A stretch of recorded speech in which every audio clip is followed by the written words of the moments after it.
آپ کو سب کو میں نے آج اس لیے تکلیف دی ہے کہ ہم تھوڑی بات کر سکیں کہ یہ جو پاکستان میڈیکل کمیشن ایکٹ ہے یہ کیا ہے، اس کے پیچھے کیا فلسفہ ہے، اس کی آخر کار کیوں ضرورت پڑی، یہ پی ایم ڈی سی سے کس طرح مختلف یہ فرق ہے، اور اس میں ہمیں کیا ویلیو ہے، اور اگر ہمیں کوئی کنسرنز یا ہمیں پریشانی ہے تو میں آپ کے جواب دینے کے پاس. اچھا، تھوڑا سا ہم بات کر لیتے ہیں ایڈمیشنز پہ.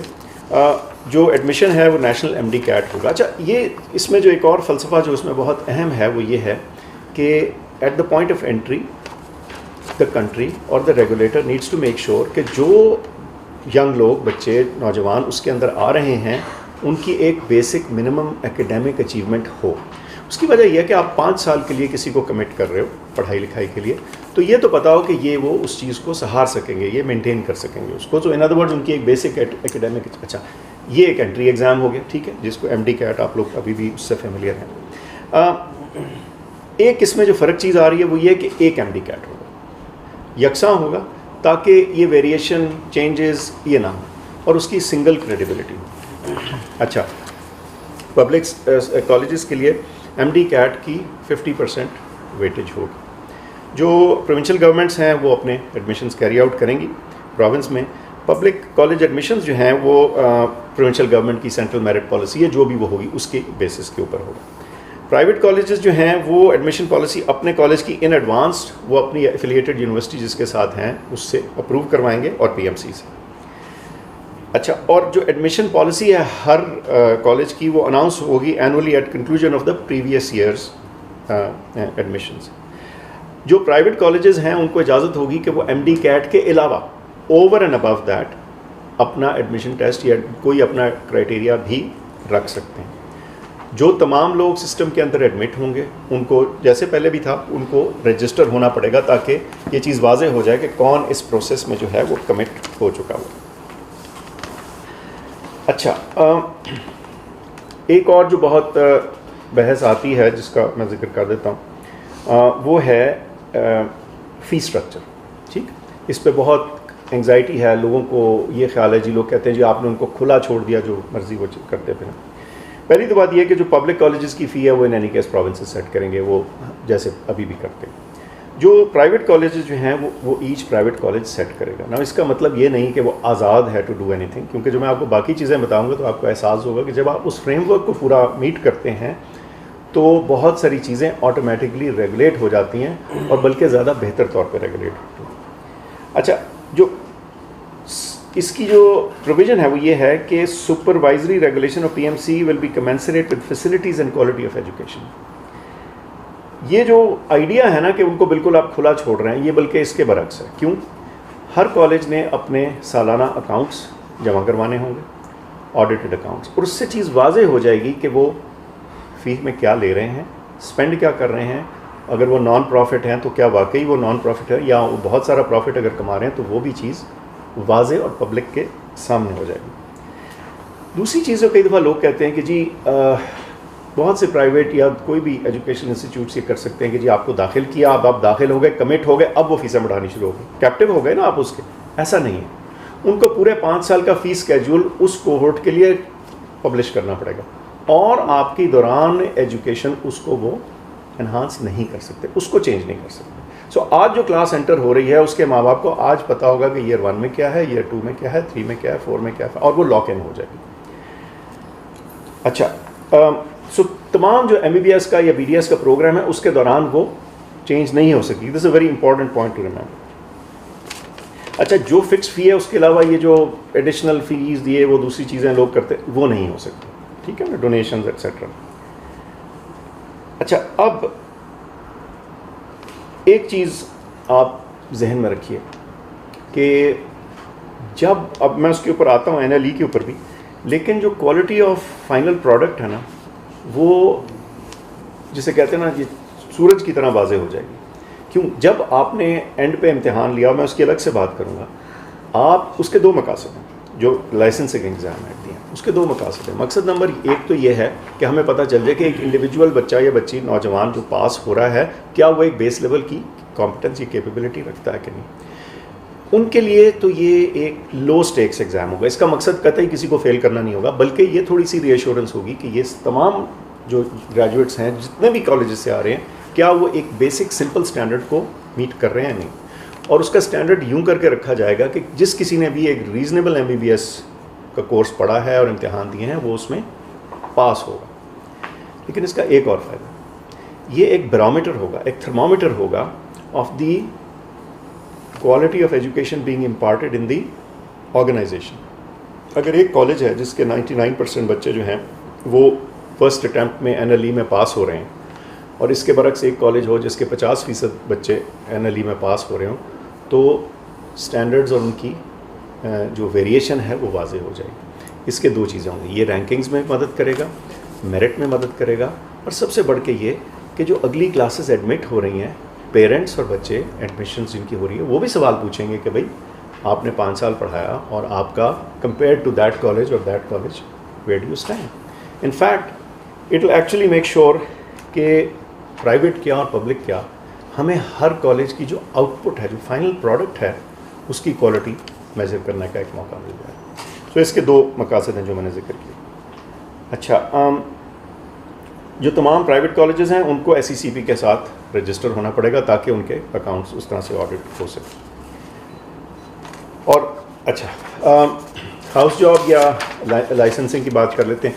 ہاؤس جاب مینڈیٹری ہوگی, گرانٹ آف پروویژنل لائسنس ہوگا. جب آپ MBBS کرتے ہیں تو لائسنس ہے. یاد رکھیے کہ ایک اور فرق جو میں سمجھتا ہوں کہ کئی دفعہ لوگ نہیں سمجھتے, جو آپ کی ڈگری ہے وہ ڈگری ہے, the other is the licence to practise. تو آپ کو پروویژنل لائسنس تو مل گیا, آپ کو ڈگری ملی, وہ لائسنس مل گیا, اور ہر جو کالج ہے اس کے اوپر لازم ہوگا کہ وہ اپنے گریجویٹس کو پیڈ ہاؤس جاب فراہم کرے. یہ بہت امپورٹنٹ بات ہے, ورنہ آپ کو پتہ ہے اکثر اوقات یہ چیز کوشچن میں آ جاتی ہے. اگر ایک کالج جو ہے, یہ بڑی اہم بات ہے, جو ہاؤس جاب نہیں پرووائڈ کرتا shall reimburse stipend paid to graduate by any other training hospital. This is a very important measure کہ اگر آپ فل لینتھ آف جو اپنی ٹریننگ ہے جس میں 5 سال تعلیم اور وہ ایک ایڈیشنل ہاؤس جاب, اگر آپ وہ نہیں پرووائڈ کر رہے اور بچے کو اور اسٹوڈنٹ کو, ینگ گریجویٹ کو کہیں اور جانا پڑ رہا ہے, تو پھر اس کی کچھ کانسیکوینس بھی ہے اس کالج کے لیے, تاکہ ان کے اوپر انسینٹو ہو کہ دے میک شیور کہ ان کے ہاں ایڈیکویٹ اور proper house job available. House job stipend جو ہے وہ ایک جیسا ہوگا, یکساں ہوگا. پروویژنل لائسنس میں نے آپ کو ذکر کر دیا. اچھا, فل لائسنسنگ. اب سوال یہ ہے کہ پھر سے لوگ پوچھتے ہیں کہ اس کی کیا ضرورت ہے. دیکھیے, ساری دنیا میں, اور یہ ہم اکیلے نہیں, ساری دنیا میں گریجولی لوگ اس طرف کو آ گئے ہیں. ڈگری اپنی جگہ, that's your educational qualification, that is certified by the HEC. In any case ان کا رول ہے یہ ہائر ایجوکیشن کے اوپر نظر رکھنے کا اور دیکھنے کا. لیکن licence to practise is an additional thing, and licence to practise دنیا جہان میں لائسنسنگ اتھارٹیز ہی کرتی ہیں. And this is to ensure کہ آپ کا ایک یونیفارم اسٹینڈرڈ ہو, اور وہ جیسے میں نے بتایا کوالٹی چیک بھی ہے. اس کا آئندہ آنے والے دنوں میں ایک اور فائدہ یہ بھی ہوگا کہ جب انٹرنیشنل ادارے یہ دیکھتے ہیں کہ ایک کنسسٹنٹ باڈی ایک امتحان لے رہی ہے اور وہ ویریفائیبل اور کریڈیبل امتحان ہے اور اکراس دا بورڈ ہے, تو یہ بھی عین ممکن ہے کہ وہ اپنے جو ان کے اپنے پلیب اور اس طرح کی چیزیں ہیں اس میں بھی ہو سکتا ہے وہ کسی قسم کی برابری ایکویولنس گرانٹ کرے. یہ میں آئی کانٹ گارنٹی, نیچرلی یہ تو ان کے اس پر ہے, لیکن جب آپ یہ چیز تعین کر دیتے ہیں تو خود بخود اس کی جو ٹرسٹ اور ویریفائبلٹی ہے وہ بہتر ہو جاتی ہے.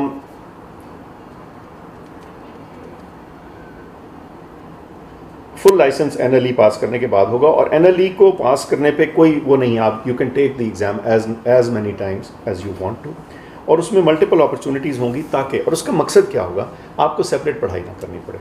آپ نے MBBS دیا, اس کے ساتھ آگے پیچھے اس کے کلوز بائی اپرچونیٹی ہوگی to pass that exam, to take the exam, single 1 day exam and be done with it.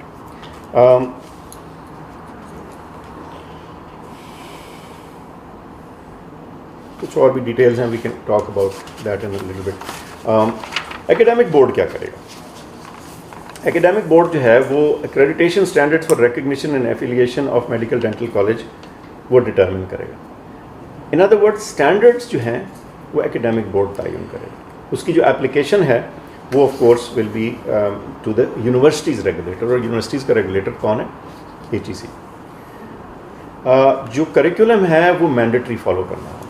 Academic board کے پاس یہ حق ہوگا کہ وہ ڈٹرمن کریں گے کہ جی یہ چیز ہے جو نیشنل کریکولم میں BDS میں یا MBBS میں ہونا لازم ہے، اس سے آپ باہر نہیں جا سکتے۔ وہ ری ویلیڈیشن کی بھی اسٹینڈرڈز وہ سیٹ کریں گے، جو فارن انسٹیٹیوشنز ہیں ان کو ریکگنائز کرنا یا نہ کرنا وہ بھی ان کے اختیار میں ہوگا، کیونکہ یہ بھی ایک بہت امپورٹنٹ فیکٹ ہے۔ اور of course any college failing to meet the standard shall not be recognised. اچھا، ریکگنیشن اور انسپیکشن میں PMC جو ہے وہ ریکگنائز بھی کرے گی، نوٹیفائی بھی کرے گی foreign under graduate and post graduate institutions, تاکہ اس کے اوپر بھی ایک نظر اور کنٹرول ہو۔ اور اسی طرح Pakistani and foreign post graduate qualifications کو بھی PMC دے گی۔ اس کے علاوہ جب کنٹینیوس پروفیشنل ڈیولپمنٹ یا CME ٹائپ چیزیں آتی ہیں وہ بھی انہی کے ڈومین میں ہوں گی۔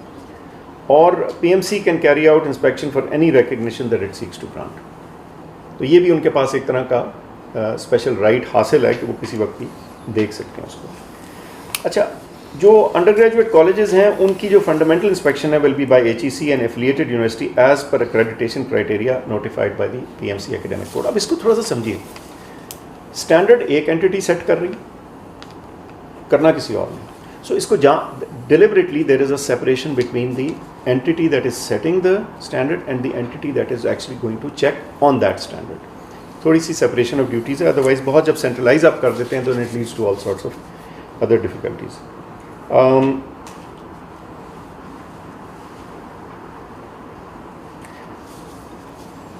So جو academic board ہے اس میں دو important representations ہیں، ہائر ایجوکیشن کمیشن کی بیکاز وہ یونیورسٹیز کا ریگولیٹر ہے، اور CPSP کی کیونکہ وہ پوسٹ گریجویٹ ایجوکیشن میں ان کا رول ہے۔ تو یہ دونوں پوسٹ گریجویٹ باڈیز جو ہیں یہ اس ایکیڈیمک بورڈ پہ بیٹھیں گی تاکہ وہ بتا سکیں کہ جو ہمیں پروڈکٹ چاہیے آپ سے جو تیار ہو کے آئے گی وہ اس کے بارے میں وہ ان پٹ دے سکیں۔ اور نیچرلی میں نے آپ کو بتایا باقی جو ہیں سارے وہ سینئر فیکلٹی ہوگی۔ اچھا، کسی نے یہ پوچھا کہ آپ نان جو لائسنسنگ ڈگریز ہیں وہ کیوں نہیں کر رہے تھے؟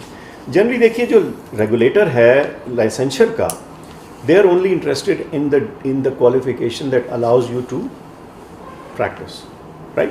You may have an additional qualification and something else, اس کی جو ریکگنیشن ہے وہ کون عطا کرتا ہے؟ HEC۔ That does not, because it's not something that is required to practise medicine. Remember this is about licensure, not about the degree. Degree کی ویریفیکیشن یا ویراسٹی ابھی بھی آلریڈی ہائر ایجوکیشن کمیشن دیکھتا ہے۔ تو یہ دو فرق چیزیں۔ کچھ تھوڑے مسلینیس سے ایک آدھ سوال تھے، لوگ کئی دفعہ پوچھتے ہیں کہ جی یہ پیچھے جو MBBS جو بیسک ڈگریز ہیں، بیسک سائنسز ہیں، ان کو نان MBBS کیوں؟ Through the life of PMDC naan MBBS PhDs pharmacology basic sciences پڑھاتے رہے ہیں، اور آپ کے بڑے ٹاپ کالجز میں بھی ایسے لوگ رہے ہیں جو who were not MBBS but actually had PhDs or MPhils in the requisite areas. میں تو کسی کو on a slightly lighter note but seriously کہہ رہا تھا کہ کیا ہم واٹسن اور کرک اگر آ جائیں ہمیں مولیکولر بایولوجی پڑھانے تو ہم ان سے نہیں پڑھیں گے؟ دیکھیے جو بیسک سائنسز کے اندر پڑھائی ہے، جو ایکیڈیمک اچیومنٹ ہے، وہ انہوں لوگوں نے اختیار کی ہوتی ہے، حاصل کی ہوتی ہے، اور اسی کے بیسس پہ وہ آپ کو پڑھاتے ہیں۔ آف کورس وہ چیزیں میڈیکلی ریلیونٹ ہوتی ہیں، لیکن وہ میڈیکلی ریلیونٹ چیزیں ان فیکلٹیز کو بھی پتہ ہے کہ کیا۔ اگر کوئی ایک بایو کیمسٹ ہے تو وہ آپ کو پلانٹ بایو کیمسٹری تو نہیں پڑھائے گا، وہ آپ کو میڈیکل بایو کیمسٹری ہی پڑھائے گا۔ تو these are some of the miscellaneous questions جو آئے ہیں، اور بھی آ سکتے ہیں۔ So I stop here and see if there are thoughts and